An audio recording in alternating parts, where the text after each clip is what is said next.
works. Oh, wait. I think I'm like a little bit tall. You kind of look albino a little bit. What's up, everybody? This is Jason Cassity and David Spiewak. And we are here for episode 5. Episode 5 of the Downtown Lowdown, talking all things downtown San Diego. David. Yes. How are things? Things are great. Living the dream. Good. Busy. Listings. Buyers. Disappointed buyers. Happy sellers. That's good. Yeah, a lot of work out there for everyone. Keeping me busy for sure.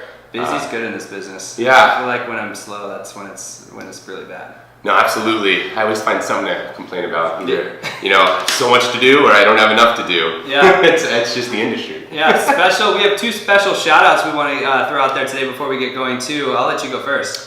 You want me to do? All right. Yeah. Well, a shout out to our infamous boss at Coldwell Banker La Jolla. Happy birthday, Jeff Nunn, tomorrow. I will not reveal your age, but look a day over 50. Jeff, I don't know you, but happy birthday. And if he says you're a good guy, that must mean that you're a good guy. I drive to La Jolla 4 days a week almost for that man. There you go. Nice. Happy birthday, Jeff. And we have another special birthday shout out to our good friend, Hey Juan, over at Foundation Escrow. Today is her birthday if you're watching on May 31st. Happy birthday, Hey Juan. Absolutely. And if you know Hey Juan, it's probably the Hey Juan we're speaking about. Yeah. I think there's only one. There's only one Hey Juan. That I know of anyways. So happy birthday, girl. Happy birthday, Jeff and Hey Juan. So, right into the episode. We had wanted to talk about this for a long time because we knew it was coming, and it's been in the works as long as I've been working in downtown. I think I was in my 20s when it's coming to the works, my friend. But basically, we saw an article that this month finally, and we'll link it up below. You can't see this, so this is all pointless, but this is just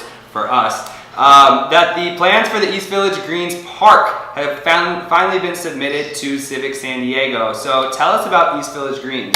8 to the men. So from what I gather, this has been in the works for at least a decade. I remember 5 or 6 years ago, there was a brick building around 13th and G that they've already knocked down in preparation for the East Village Green, and then who knows, recession, litigation, stuff was going on. Certain buildings need to vacate, and I think some were fighting it, but the plans came out and it looks awesome. I mean, it's a 2.5 block park, and I think it'll be the largest park in downtown once completed in 2020 or 2021 from what I hear, and hopefully breaking ground sometime within the year. Yeah, so for reference, if you're familiar with the East Village location, basically it's between 13th and 15th and then F and G. So it's right now, it's where the Smart and Final is. Yep. That would be like, if you're looking at an aerial map, the bottom right corner, and then moving back about 2 or 3 blocks the other way. There's a couple historic homes on there, and then a couple, you said that one's the SDG&E Center? I think so. I don't know if it's a center, if a breaker or something, but I feel like they're involved somehow, and no shocker there. I think they've been the most difficult to work with. Right, yeah. It's just an old brick building, and then even across the street there's like a San Diego Furnishings company, but I don't know that they're still operating out of there. No, they are. Oh, it's actually some cool stuff. So I hope they rebuild or move somewhere in the neighborhood. Hopefully they get a good location. But the renderings, again, I'll clip them in here so you can see the picture here, but this looks pretty freaking rad. It's gonna be 2.5, 3 block thing. Between 13th and 15th, and then 14th is actually going to turn into like a plaza, similar to what they just did in Little Italy between Princess Pub and the on Date Street, India and Columbia and Date Street with the 2 apartments. So where you can walk around, basically you can walk on 14th. You won't be able to drive through that little strip there. And it's going to be, what's all entailed there? I know for a fact there's going to be a massive park and like an amphitheater. Yeah. And then here, leashless dog park. Was there some kind of county building or some kind of something? Hold on, it actually says so in the article too. Based on the concept design, 3 community center, a central multi-purpose lawn community center, children's playground, performance pavilion, 2 cafes, similar to like Horton Plaza. They have the 2 cafes maybe in the park there. No, that'd be nice. Off-leash dog park, 14th Street Plaza, that's the 14th Street walkable thing. Games area, casual park areas, 2 levels of underground parking, public restrooms, and the relocation and renovation of 2 historic homes.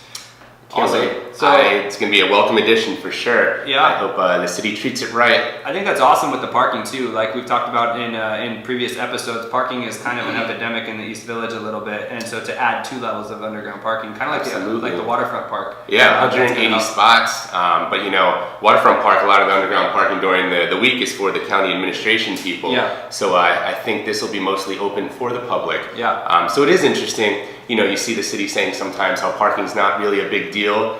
You know, we need more homes, less parking. But here we go with a great project that's going to be great for a neighborhood, and they're involving 180 parking spots because that's right, people drive. Maybe they knew about this when they did that Jezebel project.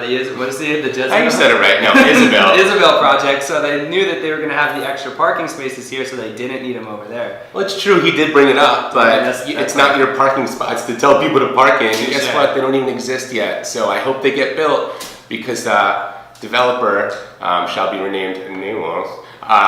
Is giving those parking spots away to the people that he's affecting in East Village by building developments with 0 parking. So that would be some next level chess that I don't think the government is capable of thinking that far ahead. That's true. I mean, I don't even know what we're going to have for lunch today. Yeah. Who knows what's going to be happening in That's 4 to true. 5 years. So East Village Greens, plans are finally submitted to the city.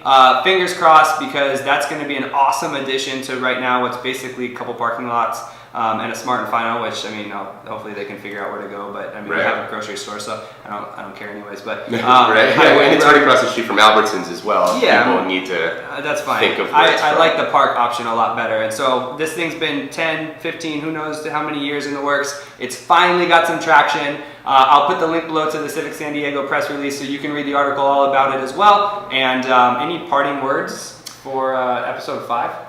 Take that, Star Wars. We're already at episode number 5, and it's only been like what, a little 5 over a weeks month. or like, yeah, Absolutely. It took This them is like called 30 years to get consistency. to episode 8 or All right, whatever. here we go, George Lucas. Learn from 2 of the best. Jason Cassity, David Spiewak. You can find me online, Facebook, Instagram. Just search Jason Cassity, Jason_Cassity on Instagram. Is that with a D or a T? ITYCASSIT.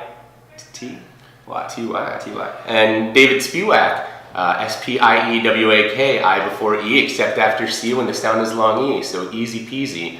Same, Instagram, Twitter, Facebook. What'd you say? I before E, except after C. When the sound is long E, when people are like, how do you pronounce your last name? I'm like, S-P-I-E-W-A-K. I always heard before I before E, except after C, or when sounding like A in neighbor and way. Wow, well, that's taking something and adding steps to it. The more you know. Right? And that's you add a episode rainbow? 5. Yeah, that's post-production. Peace. We'll be back next week with episode 6. Bye. Bye, guys. Much appreciated.